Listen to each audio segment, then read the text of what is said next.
नमस्कार. आता 18व्या अध्यायाची उजळणी करूयात.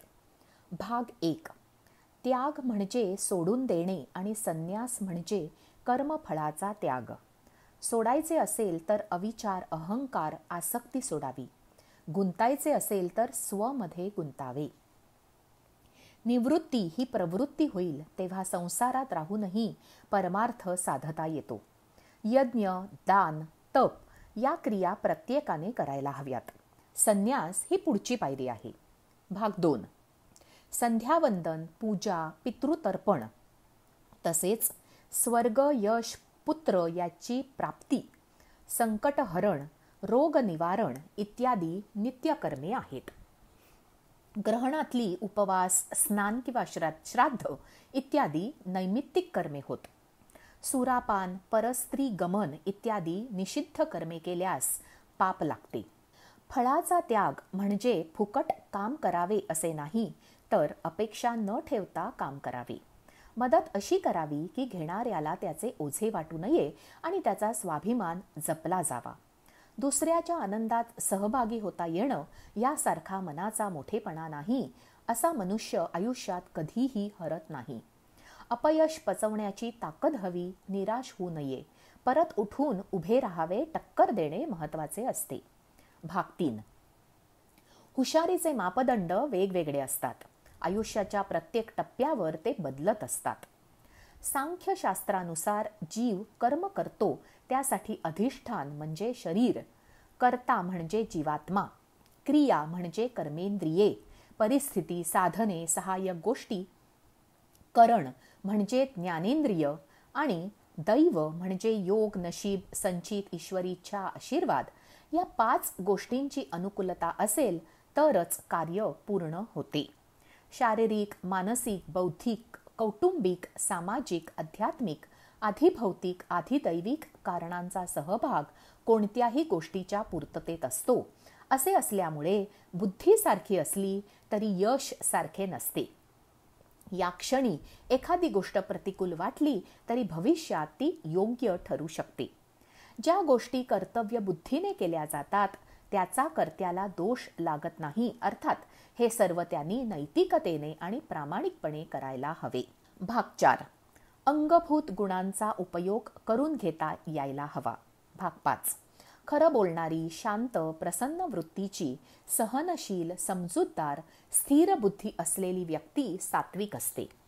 राजस व्यक्ती अभिमान बाळगणारी, मेहनती असते, व्यवहाराला जास्त महत्त्व देते.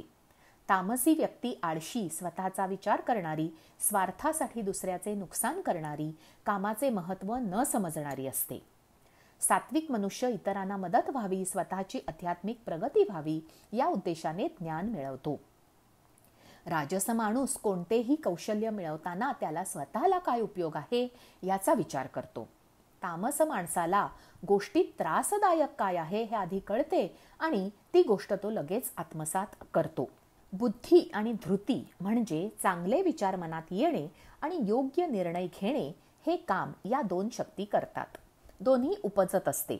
माणसाचे समाधान यावर अवलंबून असल्याने दोन्ही शक्ती महत्त्वाच्या आहेत.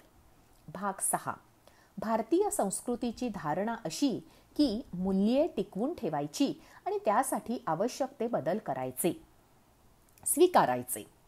तत्व ओळखून, भाषा बदलून ते प्रवाहात, वापरात ठेवले गेले हे आपली संस्कृती टिकण्याचे रहस्य आहे. भाग 7. जो ब्रह्म जाणतो किंवा ते जाणून घेण्यासाठी उपासना करतो तो ब्राह्मण. अंतर्बाह्य शुद्ध, स्वच्छ, आचार, विचार, आहार सगळे सात्विक. वृत्ती शांत, ज्ञानाची आवड, अतिशय धीट, शूर, निर्भय, शक्तीचा उपासक असा माणूस क्षत्रिय म्हणून ओळखला जाईल. चौकसपणा, सावध असणे, अन्यायाचा विरोध करणे इत्यादी गुण क्षत्रियांचे आहेत. शेती, व्यापार अशी कामे वैश्य करीत. स्वभावाने समजूतदार, दिलदार, आनंदी, उत्साही असत. वरील 3ही प्रकारच्या लोकांना मदत करण्यासाठी जे लोक असत त्यांना शूद्र म्हटले जाईल. ते जे काम करत त्यानुसार 12 बलुतेदार प्रकार तयार झाले. मेहनतीची, कौशल्याची कामे, कलात्मकता, नम्रपणा, स्वाभिमानी, स्वामी भक्त हे त्यांचे गुण होते. समाज एक दिलाने राहत होता, एकमेकांच्या सहयोगाने नांदत होता. ती त्यावेळची समाज व्यवस्था होती. भाग 8. माणसाची उपजत धारणा त्याला जे काम नेमून देईल तो त्याचा धर्म. धर्म म्हणजे आपले कर्तव्य प्रामाणिकपणे चोख पार पाडणे. प्रत्येकाने स्वतःचे कर्म नीट पार पाडावे. भाग 9. आसक्ती सोडावी म्हणजे कशातही गुंतून राहू नये. आसक्ती सोडणे म्हणजे कर्माचे कर्तेपण आपले नाही असे मानणे. मन ज्या कल्पना करते त्याचा शरीरावर परिणाम होतो, म्हणून भीती, दुःख, निराशा, शंका असे नकारात्मक विचार मनात आणू नयेत. भाग 10. सत्सद विवेकबुद्धी जागृत ठेवून धर्माच्या न्यायाच्या बाजूने लढायला हवे. अन्याय सहन करणे हेही चुकीचे आहे. मर्यादेबाहेर बंधने आली की तो ताण मन, शरीर, बुद्धी सहन करू शकत नाही. अनारोग्याचे मूळ या गोष्टीत आहे. भाग 11. प्राप्त परिस्थितीचा स्वीकार करणे, आहे त्यात चांगले बघणे आणि रोजचा दिवस आनंदात घालवणे हे तर अध्यात्म. आनंद हे देव ओळखण्याची खूण आहे, तो देवाचा स्पर्श आहे. भाग 12. गीता हे शास्त्र आहे, विद्या आहे, देववाणी आहे. गीतेचे अध्ययन आणि अध्यापन हे अतिशय चांगले कार्य आहे. जगावे कसे हे सोप्या पद्धतीने सांगणारा हा ग्रंथ आहे. हा ज्ञानयज्ञ आहे. बोली भाषा वेगळी आणि श्लोक मंत्र वेगळे, त्यामुळे उच्चार नीट असायला हवेत. भाग 13. माणसाचे विकार फार गोंजारायचे नाहीत आणि कसे जातील याचा विचारही करायचा नाही, फक्त दुर्लक्ष करायचं. चांगल्याला चांगलं म्हणणे, छान दिसले, ऐकले की भरभरून कौतुक करणे हा विवेक आहे. थोर व्यक्तींच्या योग्याच्या सहवासाने विवेक जागृत होतो. अशा व्यक्तीच्या प्रभावात आल्यावर आपले जीवन बदलून जाते. जेथे धर्म तेथे विजय. या क्षणात जगायचं, आनंदी राहायचं, निर्भय निशंक होऊन जगायचं. रामासाठी जगायचं, त्याला आठवायचं, आळवायचं. तो सांगेल ते करायचं. जय श्री कृष्ण.